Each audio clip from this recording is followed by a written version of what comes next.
and welcome to the last Hot Topic election special, or at least the last before the May 2015 election. It does seem to have been going on for rather a long time.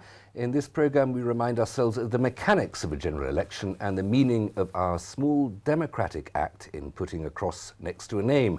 Joining me, I'm delighted to say, is Russell Woodward, scholar, academic, economist extraordinaire and constitutional expert. Russ. Thank you very much. Thanks very much for coming in. Hi. That act of putting a cross next to a name, what exactly are we voting for? Well, I think democracy and the right to vote is a key thing to, especially to preserve consent by the people of the government in power. Imagine the situation without it. You know, you wouldn't have any kind of guard of the public against despots and dictators. The ability to get rid of, as well as to vote for, but the ability to get rid of a government that you don't like and you don't agree with is a key thing as part of democracy. Well, it is. We have quite a negative democracy in that we can sack a government, but we can't necessarily choose who's going to replace it, especially when we have so many different parties and we're into an age of coalition. Yes, indeed. And I think that means often you get a coalition, a hung parliament leading to a coalition, and then maybe a policy package which doesn't necessarily resemble the manifestos that were initially given out. Well, we'll come back to that issue, but when we actually, there we are in the voting booth with a pencil in one hand and a clever thought in our heads. Yes. Are we voting the person whose name we might put that cross next to, or the party, or the leader of the party? What exactly are we giving our support to? It would be interesting to research that in terms of what people feel when they're voting. I think in some cases they may have a preference for the person. I think given that we've got a parliamentary system where you're voting for MPs for areas, constituencies, there may be a personal preference that has a role in people's decision. But I think people know that they're thinking about who's going to be Prime Minister or government in London to run the country. I think that's what they think of most when they're making their decisions in the ballot box. But the constitutional position is that we are electing that person specifically. We are, indeed. And once elected, that person can change parties or vote against their own party, or they can indeed. They can rebel. They can rebel. Try to bring down the sitting prime minister. They certainly can, and we have recent history of that kind of thing. And let's say going back, let's say one generation with the SDP, that's now part of the Liberal Democrat Party and stuff like that. A lot of Labour MPs, elected Labour MPs that were elected in '79, moved to the SDP in the early '80s because of the way they felt the Labour Party was going. So, so that system, that possibility is there. There are all sorts of theories in our unwritten constitution about what it is an MP's responsibility amounts to. The great formation, of course, is Edmund Burke said that your representative owes you not just his industry, but his judgment, and he betrays you rather than serves you if he sacrifices that. Yes. So we're not electing delegates, we're electing people who we trust to make a decision rather than people who we hope will just make the same decision we'd make. Yes, that's true. It's a sort of indirect aspect where they make decisions on our behalf, hopefully in our best interests. But I think they have to have some link to the party manifesto for clarity for people, otherwise it's purely personal. And that's not ideal because obviously, let's say if you were talking to a chief whip of a political party, they would say you are voting for the party of which the leader will become Prime Minister, hopefully. So towing the party line is something that's sometimes adhered to and sometimes not. But I think electors need to know that the MP they vote for will, for the most part, link to the party they belong to rather than any other. Take us through the mechanics of this. We have the general election, and then we know who the members of the House of Commons are, who sits there. How then does a government emerge out of that? Well, I think the issue is, first off, whether a particular party has an overall majority. Which can happen, normally happens more frequently with Britain, let's say, than a country that has proportional representation. Partly because the small parties, they can get a percentage in a parliament with proportional representation, but they can't lead in any particular constituency area around the country. So they may get even if you're a small party, you may get no seats in a first past the post system like the British one, constituency-wise. So it's MPs getting seats by area, let's say like Great Grimsby, East Lindsey, Louth, that kind of thing, all over the country. But if you have an overall majority, let's say it's 650 odd, if you have more than 3-2, something that's half of that, then you are past the post. And then you have an overall majority. And assuming that your MPs vote with you as a party in your leadership, then you can form a government because the policies you want to pass forward and put forward as cabinet will get through Parliament as well, or certainly get through the Commons. Yeah. So then you're in a position where you could go, let's say, to the Queen and say, I want to form a government because my party forms the majority in Parliament, and therefore we can run a government with continuity. The difficulty emerges when there isn't an overall majority for any one party, and then, like we had last time, there's a bit of discussion, especially to do with who is the single largest party, even though they're not a majority party, the single largest party, and to do with who can form a coalition, who can form a compromise of policies to get a minor party that may have some seats to join with them and form a majority between them, that can then have continuity to run the country for a period of years. Let's just go back. You mentioned the first past the post system there. We did a few years ago, as part of the Liberal Democrats' terms to come into coalition with the Conservative government. Neither party had an overall majority. That's right. They said that we should have a referendum on whether or not we introduce proportional representation and get rid of the first past the post system. Proportional representation making it more likely that a party with, say, that can only get, say, 5% of the vote in any constituency and thus no members, gets 5% of the vote across the country, gets 5% of the members of the House of Commons. That's right. We did have that referendum and we decided to stay with first past the post. Yes, well, I think it may be because partly, although the PR system seems very fair in the sense of percentage of votes turn into percentage of seats, there are so many different formulae for that way of doing it, and I think therefore it becomes an uncertain matter for the electorate, so they may want to stick with what they know. Also, it may be an informed choice that they want the greatest possible chance for a dominant party to have a majority and then have continuity of reign through the length of a parliament. Well, we seem to have lost the age of the two-party system, which certainly ran from the Second World War up to the late, until 5 years ago. Yes. And perhaps the time has come for a constitutional change in that voting system if we're going to have a multi-party system. That may be the case. I mean, if you look at the, let's say, reflective of the debates on the TV, on the national television, you know, you had many people at many podia representing different parties, and that would be something you'd expect, that would be normal for a PR system rather than first past the post system where you'd normally have two or three. So it may be that time the culture is changing, maybe the system needs to change with it. No, that's something to discuss. What we've got in this election is a first party post system. Yes, absolutely. Chances are none of the main parties are going to have an overall majority, so there is going to have to be that negotiation. Yes, indeed. And that means, going back to the manifestos, that whichever 2 or 3 parties might go in together to form the majority and get their bills through and made law and be able to govern, none of them are going to get everything that's in their manifesto through.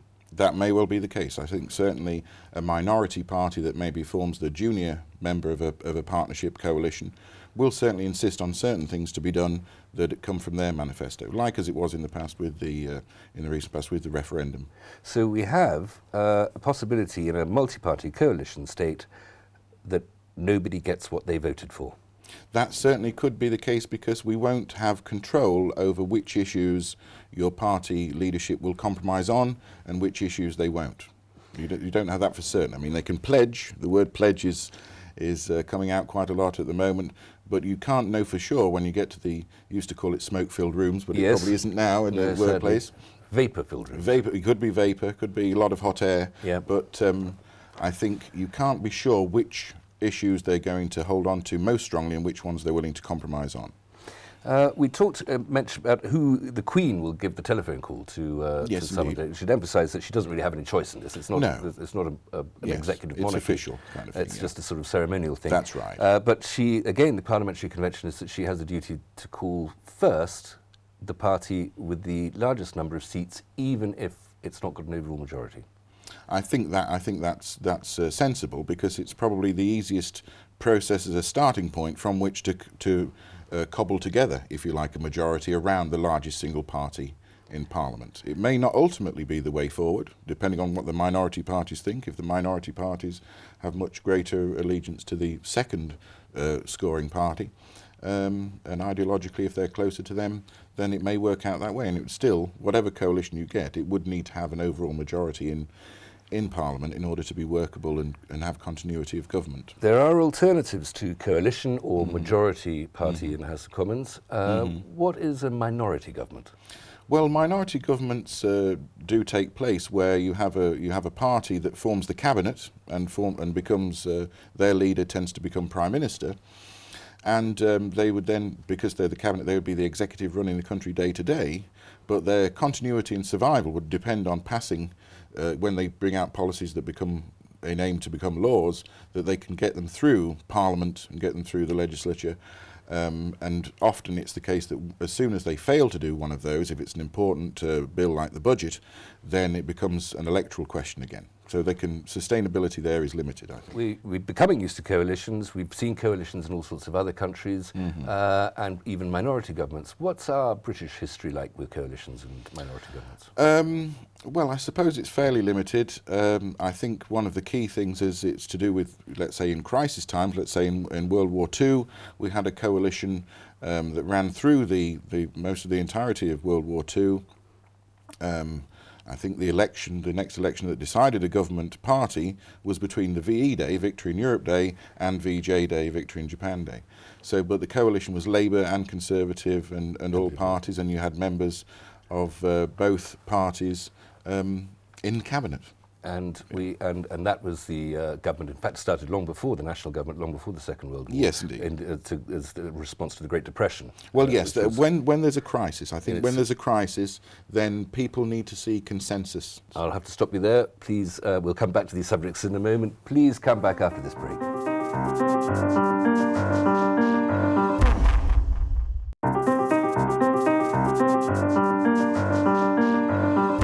Welcome back to Hot Topic Election Special. I'm still with Russell Woodward, constitutional, political and economic expert. Russell, just to finish on this subject of minority governments, I think we've only ever had one in this country, haven't we? 1924. Well, yes. I mean, that was between the wars, when there was almost a kind of change in terms of emphasis, let's say, on in terms of the left and the progressive wing, with Labour growing and with the Labour Party growing relative to, let's say, prior to World War I. The Liberal Party had been the dominant force of, let's say, you might call of the left of centre, but Labour had a greater role later.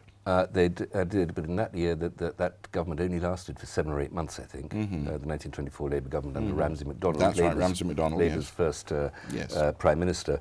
And it was very much the Tory party saying, oh, well, let the chaps have a go, shall we, wasn't it? Well, I mean, it could be in a sense that way. I mean, let's say an old-fashioned Conservative Party could maybe look at it that way. Let's say the paternalist wing of the Conservative Party and the one nation rhetoric of the Conservative Party could maybe say, let others have a go, and something like that. I don't think that would be returned to in modern times. Well, no, I don't think so either, but let's have a quick look at the traditional ideologies or the positions of the parties or the philosophies of the parties, because there is some consistency absolutely. Historically. Yes, indeed. If we start off with that Conservative tradition, you mentioned the word paternalism. Yes, I mean, I think you could say that conservatism in all its guises has a greater tolerance for inequality of wealth and income between individuals in society, and seeing as it may be a necessity to have that in order to have incentives for businesses to grow and for people to better themselves and all of that kind of thing. But paternalism would be tied in with, let's say, the compassionate, what is classed as a compassionate aspect of conservatism, and one nation aspect where, let's say, those who are lower on the income scale are still looked after and given provision of key things like education, health, and other welfare supports. And to use that phrase, one nation, goes right back to Disraeli, of course. Yes, indeed. But there's another strand of conservatism, tolerant of inequality, of course, suggests enthusiastic about liberty. And there's the libertarian strand, especially since Margaret Thatcher. Yes, I mean, it was at one time called the New Right. Part of it was called the New Right conservatism, not so new now, and liberal conservatism. And that is to do with liberty, but linked to business and linked to the ownership of property and people being able to make the decisions what they want to do, let's say, with their business, with their money, with their houses and so on and so forth. And if that leads to inequality, it's part of liberty. And I think the two are tied together in a certain way in that kind of ideology anyway. Tensions between libertarian, very strictly market-led capitalism, and the paternalism, the one market, one nation thing. There's always that tension within the Conservative Party. Yes, and that would be the word you'd use is wings. Different wings in a party. That was traditionally the word used. And yes, there has been, and there's been different ascendancies at different times. And the libertarian, or certainly the free market aspect of conservatism, was certainly dominant during Margaret Thatcher's time. During earlier phase in the 50s and so on, let's say when Harold Macmillan was Prime Minister, then the paternalist element may have been stronger. And it's always a struggle to see which side of that party is coming out as, Oh, yes, as we indeed. might be Yes, seeing indeed. very quickly in the next few weeks. We may well do. Labour Party's philosophy is much more literate, as it were, isn't it? It's much more precisely identifiable.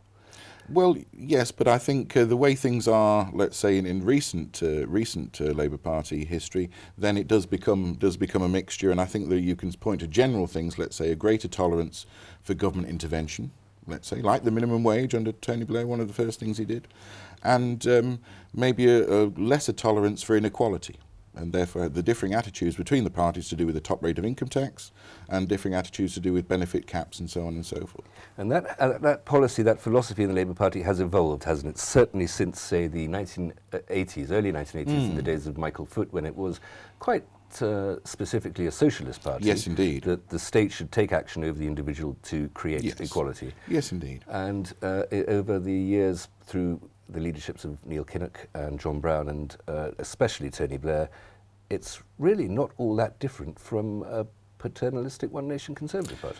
That could be argued, yes, and it certainly is argued. I would think, to be honest about the thing, I think that the recent, let's say, post-war Labour history, the ideas that underpin Blair could have been developed a little bit, let's say, if you think about Anthony Crosland, the former MP for Grimsby, who talked about the future of socialism, who tried to separate it from state ownership, but still concerned for the equality, or at least reduced inequalities between the different classes and income groups in society. Those traditions still always bubbling in the Labour Party. The Liberal Party, its name should say it all, shouldn't it?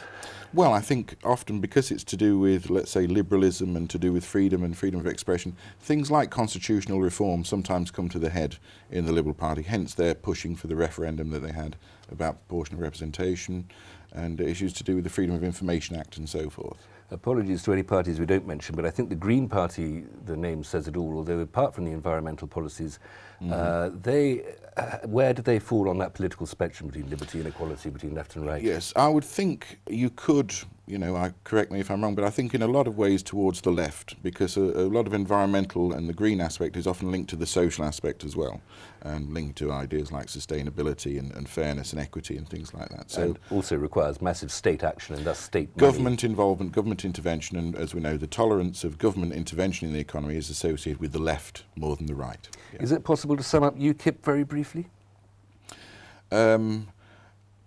No, because I'm pausing now, so that shows you can't sum it up very briefly. I think it's very difficult because you have the certain issues that are high-profile issues to do with immigration and the European Union, but then you need to look at other issues, and it does need exploration. You can't just assume that their other policies are going to fit with what you'd ideologically expect of somebody who's sceptical about the EU. Would you describe? I mean, the other policies outside the EU policies and the immigration ideas, they would tend to fit more closely with the traditional Conservative voters' ideas, would they, or traditional Labour? Well, voters? it's difficult because some of their ideas are about spending more on the NHS. And particular aspects of the NHS and education getting more spending, but the way in which they look to save the money is often to do with things that again link back to immigration and the EU, let's say like migrants having to take out private insurance for health and things like that. Now, how are you going to pay for things? How are you going to save the money? It all comes down to sums, doesn't it? Yes. What is the deficit? What is the debt? We hear an awful lot about these two words. Right. Well, I mean, the debt, let's say the national debt, is really the accumulation of deficits. Let's say every time your spending exceeds your income, you have to borrow to pay for that extra spending, and therefore you add to your debt. And so you have a budget deficit, you have to borrow more, and that accumulates debt all the time, yes. So that's when tax receipts are less than when the government spending, yes, so the government has to borrow money. Exactly, because government income is through tax receipts, government spending is public spending on NHS, health, defence and so on. So an imbalance where the spending is greater than the tax revenue, that would be a budget deficit. And how you remedy that is a matter of choice as well, in terms of whether you cut spending aspects to bring things into balance or raise taxing aspects to put things into balance. How long have we had a debt? How long have we had a national debt? Yeah. I think it's many generations of national debt. 1690s sometime, Yes, I think. well, there we was are. The foundation Thank of you. the Bank of England. Yes, indeed. And we seem to have been ticking along fairly happily with a national debt ever since. Yes, I mean, it's. I think what the concern is about getting debts and deficit down is particularly to do with the size of a recent deficits, because the way they've grown, as in the United States. And I think the issue is if there is any concern about the government's ability to pay off its debt. Normally you'd expect the government to be the best kind of bet for lending to, because they can tax the entire nation to pay things off. But at the same time, if it becomes so large that the finance markets start to believe that there are maybe doubts in paying back the debt, and it does happen to some countries. Well, it's happened to Greece, Absolutely. might be happening to Italy and Portugal Absolutely. and Spain. And then in that case, if people start to doubt the ability of the government to pay back debt, then the thing that may rise, whether the Bank of England like it or not, is interest rates, because the cost of borrowing will go up if the credibility of government to pay its debts is diminished, and then the cost of borrowing for all of us as mortgage holders, as business people, as consumers, the rate of interest for all of us could go up. So that's, I think, one of the reasons why, let's say, they talk about reducing a deficit to bring interest rates down. That's the link, I think. There is one of the great arguments amongst economists is whether or not the private sector should be left alone and the government should be doing as little as possible, and thus taxing, taking away as little possible Yes. of money from the people who make it, or whether the government should itself be spending lots of money to thus make the economy move faster. The arguments of John Keynes. Yes, indeed. In a way, having a big deficit and a big debt is a way of pumping money back into the economy. Because as you Absolutely. pay that interest on those gilt bonds, which are the IOUs Yes. for the government, you pay that interest, you're pumping money back into the economy. Absolutely, and also the fact of a deficit. If the government is in deficit, it means it's making a net injection of funds into the economy. So it can work in that way, and the John Maynard Keynes view would be that that would start a spending process off by putting money into people's hands. They would spend more, this would create jobs or restore jobs, the newly employed people would spend, and you'd get what would be called a multiplier process, a circular flow process, and hopefully a recovery where everyone is then fully employed, they're all paying tax, not needing benefits, and hey presto. Well, you describe a budget wonderful balance. world apart from the, what is it, multiple flow cycle? I think it's time to move on to another subject when I hear the technical phrases like that, Russell. Okay, yes indeed. Why is it with these, the promises that all the politicians are making to us at the moment, why is it that they all say something slightly different but they all sound the same? Well, I think that may be to do with the issue of television and modern media and presentability. Talking about Michael Foot, a lot of his criticism of Michael Foot was that he appeared different, that he looked not that well dressed or not that tidy in certain people's view, and so that was meant to be a negative to be put on his head. But it was to do with appearance, and I think the way people speak and the sound bites and the phrases they use, there is less difference in terms of on the surface than there used to be, and I think television is part of that. I mean, you know. It's the media's fault that they all look the same and they sound the same. I And we can't tolerate we can't tolerate an eccentric. Well, I think the days of an eccentric getting to the top in the cabinet, and one who's visually an eccentric, maybe eccentric under the surface, but a visual eccentric maybe. Limited. Russell, thank you. Rather sad talk, but thank you very much. Yes, indeed. That's it for Hot Topic Election Specials. Please remember to vote. See you after the election.